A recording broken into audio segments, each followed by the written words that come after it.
Стартовав в начале марта, акция «Лица Победы» довольно быстро обеспечила себе масштабную читательскую публику. На сайте «Спутника» ежедневно публиковались истории тех, кто ковал Великую Победу.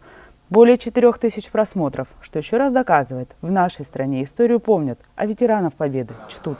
За все время мы провели интервью с более 80 ветеранами по всей стране.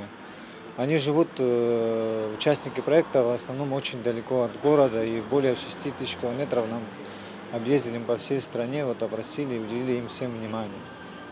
Второй, в то же время заключительной частью проекта является его выход на улицы страны. По всей республике планируется установить 80 баннеров с фотографиями ветеранов.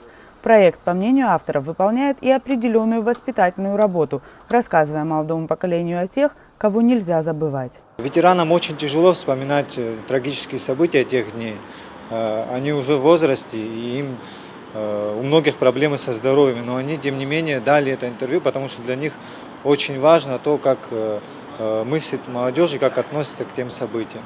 Советский народ в 20 столетии сыграл определяющую роль в мировой истории, избавив будущее поколение от фашистской и нацистской чумы.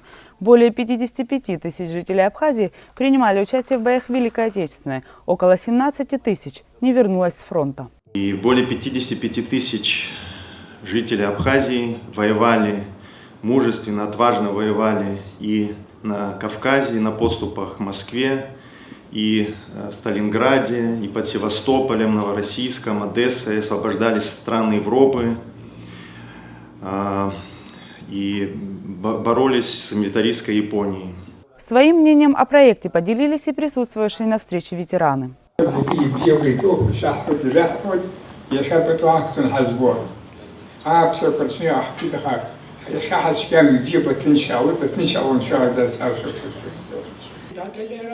Для молодежи. Сегодня мир встречает молодежь.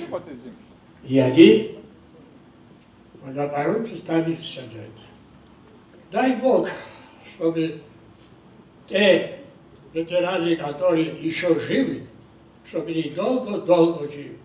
Просто приятно, что как они могли организоваться вот так вот, тему подобрали, такую самую серьезную, самую ответственную и самую благодарную, как говорится. Нам приятно сидеть и слушать вот это, да, что вы про нас говорите. Первый баннер установили в районе турбазы напротив отеля «Атриум Виктория». И это отличный подарок городу к 9 мая.